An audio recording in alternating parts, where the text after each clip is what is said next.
અંકલેશ્વર શહેર એ ડિવિઝન પોલીસે આંબોલી ગામ તરફ જવાના રોડ ઉપરથી 7 જુગારીઓને ₹28,000 ઉપરાંતના મુદ્દામાલ સાથે ઝડપી પાડ્યા છે।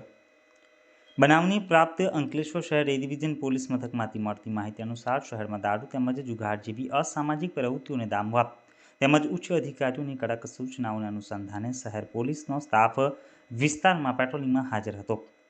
તે દરમિયાન માહિતી મળી હતી કે અંકલેશ્વર શહેરથી આંબોલી ગામ તરફ જવાના રોડ ઉપર આવેલ પાંદોર વગામાં નવા બનતા ગુડ્સ ટ્રેનની લાઇન નજીક આવેલ સરબતી પીરની દરગાહની બાજુમાં આવેલ બાવળની ઝાડીમાં બાવળના ઝાડ નીચે બેસી કેટલાક કિસ્મો પત્તા પાના વડે હારજીતનો જુગાર રમી રહ્યા છે। જે માહિતીના આધારે શહેર પોલીસે સ્થળ ઉપર દરોડા પાડ્યા હતા। પોલીસે સ્થળ પરથી કુલ 7 જુગારીઓને જુગાર રમતા રંગે હાથ ઝડપી પાડ્યા હતા। પોલીસે જુગારીઓ પાસેથી અંગ ઝડતીના રોકડા ₹17,180 અને દાવ પરના રોકડા ₹3,700 તેમજ 2 મોબાઈલ જેની આશરે કિંમત ₹8,000 મળી ₹28,880ના મુદ્દા માલ જપ્ત કરી તમામ જુગારીઓ વિરુદ્ધ જુગાર ધારા હેઠળની संलग्न कलमों मुजब गुना नोंधी कायदेसर कार्यवाही हाथ धरी थी। इस वीडियो को लाइक करें, हमारे चैनल को सब्सक्राइब कर बेल आइकन जरूर प्रेस करें हमारी न्यू वीडियो सबसे पहले देखने के लिए।